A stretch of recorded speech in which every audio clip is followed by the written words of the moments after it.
Now broadcasting from beautiful downtown Tallahassee, it's Classic Movie Reviews with Snark. Welcome to today's show. My name is John. As always, you can subscribe to the show on iTunes or follow the links to social media in the podcast show notes.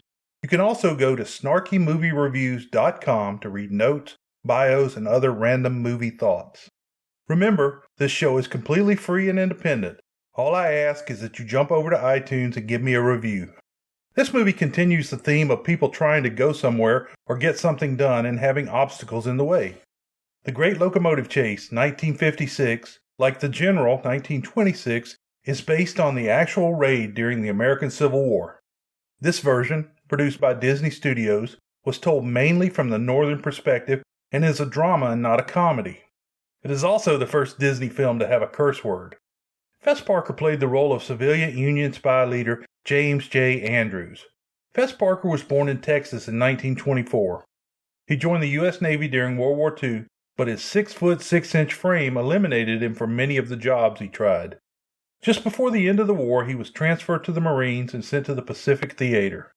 Parker used his GI Bill to study history and theater and eventually attended the University of Texas and UCLA.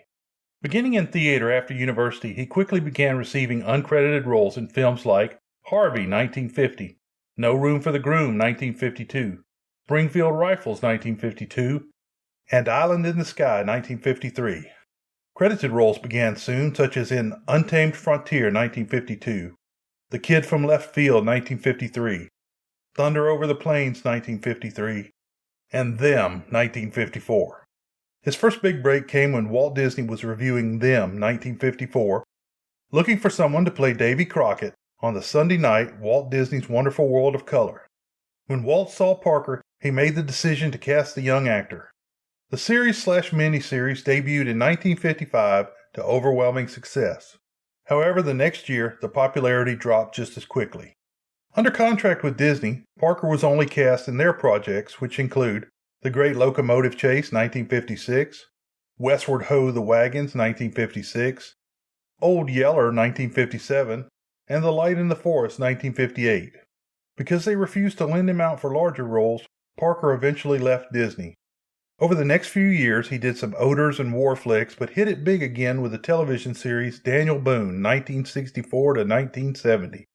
Following Daniel Boone, he tried a little more television before leaving film for real estate and commercial wine production. Fess Parker died in 2010. Jeffery Hunter played the role of Southern Railroad conductor William A. Fuller. Hunter was born in New Orleans in 1926, but was mostly raised in Wisconsin. As a teen, he was active in local theater and radio. He served in the U.S. Navy during World War II. After the war, he studied theater at Northwestern and radio at UCLA. While in graduate school at UCLA, he was spotted by a talent scout while performing in a school play. He was given a contract with Fox that eventually extended to 1959. He started small, but his roles eventually included The Frogmen, 1959, Red Skies of Montana, 1952, and Sailor of the King, 1953. The studio was also using Hunter as a loan-out star. As a result, he was able to star in 3 John Ford-directed films. The first of these was opposite John Wayne in the classic western The Searchers, 1956. That same year, Hunter was in The Great Locomotive Chase, 1956. The other 2 Ford films are The Last Hurrah, 1958, starring Spencer Tracy, and the racially sensitive Sergeant Rutledge, 1960. Ford also recommended Hunter for the role of Jesus Christ in King of Kings, 1961. I think Jeffery Hunter is one of the finest blue-eyed Jesuses I have ever seen. Because of Hunter's good looks, this movie was mocked by some and even called I Was a Teenage Jesus. Hunter joined the rest of the Western world acting in The Longest Day, 1962, where he died a gut-wrenching death in spite of the on- and off-screen support for the character. Jack Webb, head of Warner Brothers Studio, offered Hunter a 2-year contract to play circuit-riding Texas lawyer Temple Lee Houston, the youngest son of Sam Houston, in a television series, Temple Houston, that ran 1963 to 1964. However, the show could never find its footing. Because of this series, Hunter missed appearing in John Ford's final film, Cheyenne Autumn, 1964. Hunter appeared as Captain Pike in the original Star Trek pilot The Cage in 1964. In the 1960s, with his star power failing, he began to work in movies overseas. During the filming of one of these, he was injured by a stun explosion. This and a series of other related events led to an intracranial hemorrhage which caused his death at the young age of 42. Slim Pickens, who we discussed in episode 19, The Cowboys, 1972, played Southern Rail engineer Pete Bracken. Carey Jr., who was discussed in episode 15, The Undefeated, 1969, played the role of William Bensinger, one of the Union Raiders. Pocked face actor Morgan Woodward played the role of Alex, a Confederate soldier that was leading the singing on the train. Woodward is probably best known as the mirrored sunglass-wearing Boss Godfrey from Cool Hand Luke, 1967. The Great Locomotive Chase, 1956, was the first of 126 movie and television roles for Woodward. Kenneth Tobey had a small role as a Southern Railroad official, Anthony Murphy. Tobey had a career that began in 1945 and continued through 1997. His career includes The Great, The Thing from Another World, 1951, and Billy Jack, 1971. I will speak more about Tobey in the future. The Confederate officer that put all the captured spies in a room sure looked like Mark Leonard, aka Mr. Spock's father. However, I cannot find any reference to this, so I have to assume it's not. Dick Sargent had a small role as one of the spies. Sargent was known as the witch Samantha's second television husband on Bewitched, 1964-72. He came on in 1969 when Dick York was too ill to continue. Dick Sargent? Dick York? Sergeant York? Story. Again, this movie is based on the true Civil War events that I described in episode 58, The General, 1926. This Walt Disney film is told in flashback by one of the men that survived the raid, William Pettinger, John Lupton. It begins as the survivors are being awarded the first Congressional Medal of Honor.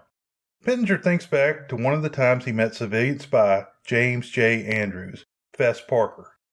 Pettinger volunteers for any mission that Andrews has. Andrews meets with the commanding Union general about attacking Chattanooga. He knows he can't hold Chattanooga unless he can stop troops from coming up by rail from Atlanta.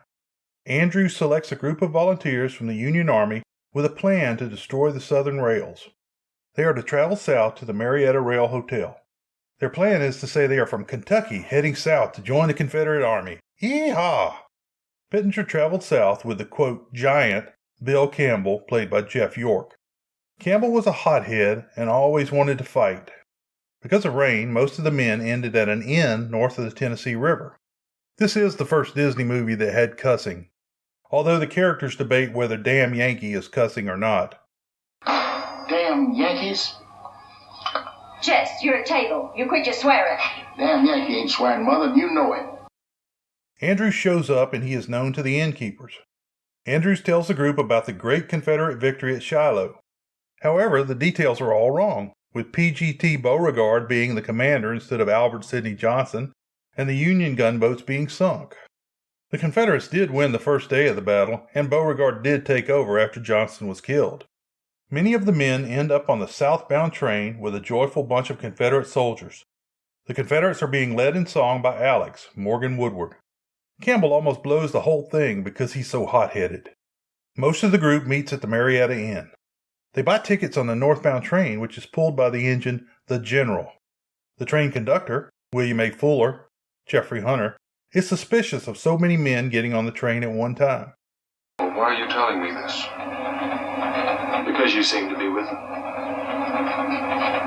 You don't miss much, do you? Not much, Mr. Andrews. You know my name? Andrews shows him an official letter from Beauregard, and Fuller believes his story. He also says Anthony Murphy, Kenneth Tobey, an official of the railroad, is on the train. The train stops at Big Shanty for a breakfast stop, and Andrews' men uncouple most of the cars and steal the train. As the train pulls out, Fuller, Murphy, and the engineer pursue on foot. The spies borrow some hand tools from a group of rail workers, and further down the track they remove a section of track and cut the telegraph wire. When Fuller gets to the rail workers, they borrow a push car, which is like a hand car, but you push it along with a pole, a gondola in Venice. The railroad men have to jump when the push car hits the missing track. Because the gap is small, they carry the push car over it and continue their pursuit. The spies pass a small locomotive at Etowah. In reality, if they had destroyed this engine, they would have gotten away with their theft. The stolen train has to stop at Kingston because there is a southbound freight train heading down the track. They are questioned, and Andrews says that this is a special ammunition train and that Fuller is coming up on the next train. When the freight train comes in, it has red flags, which mean there are at least one more train behind them because of the Union attack. Fuller and his group reach Etowah and take the Yana engine and some Confederate soldiers. The situation at Kingston continues to get tense, but the second freight comes in and the spies continue north. The Yana comes into the station and it is face to face with the freight train. Fuller and his group jump on the train and head off in pursuit. It's not too long before they arrive at another section of track that has been destroyed by the Union spies. Again on foot they run forward until they meet the regularly scheduled southbound freight. The freight is being pulled by the engine named Texas and driven by Pete Bracken, Slim Pickens. They continue their pursuit with the new train in reverse. At Adairsville they dump the boxcars, pick up help, and continue in reverse. At Calhoun they pick up the Dalton telegraph operator. Fuller orders Bracken to keep blowing the whistle so the Union spies will know they don't have time to tear up track. Andrews has his men knock holes in the boxcars and they throw railroad ties onto the track. Fuller runs ahead and clears the ties, but he is nowhere near as cool as Johnny Gray in The General 1926. The stolen train sends one of the boxcars rolling downgrade towards the Texas. Bracken reverses his train, which actually makes it go in the right direction. They are able to capture the runaway boxcar and drop it off on a sidetrack. The stolen train passes Dalton but stops for water north of the town. They tear down the telegraph, but the Dalton operator gets a message out first. The Confederates send word to have the cavalry at Ringgold come down the track.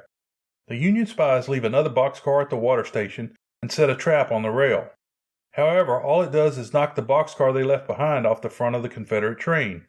In an homage to Fuller, Andrews says, "Will nothing stop that train?" Won't anything stop that train? We will. The Union spies want to fight at the tunnel at Ringgold, but Andrews presses on, as do the Confederates. The Union spy train is running low on wood as they arrive at the first covered trestle bridge. They set their last boxcar on fire and leave it on the bridge with the brakes locked. Fuller runs past the flames and uses an iron bar to unlock the boxcar.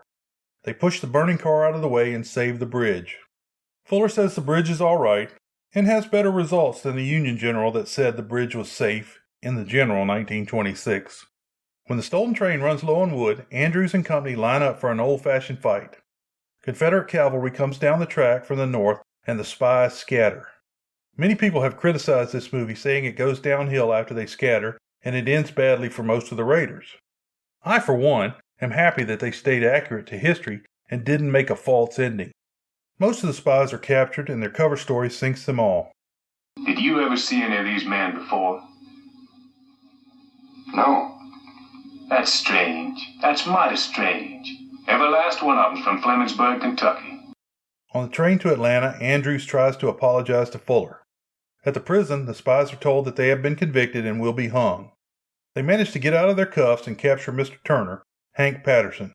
They rush the guard and many escape over the wall. Andrews and Campbell make a stand so that the others can get away. Some are caught right away, but 8 make it back to the north. A preacher comes to get Fuller to see Andrews. Andrews apologizes with a plea for reconciliation after the war. Someday the fighting will be over and both sides will have to shake hands. I won't be alive to see that day. Couldn't we do it now? The movie ends with a close-up of Pittenger's Medal of Honor. World-famous short summary: train moves through Indian territory. The free EPUB for subscribers is on the site, so drop by and get your free copy. If you enjoyed this week's show, please tell your friends, and if you really want to help, drop over to iTunes and give me a review. If you want to comment, recommend a movie, or just say hi, follow the links in the show note to my site. Beware the Moors.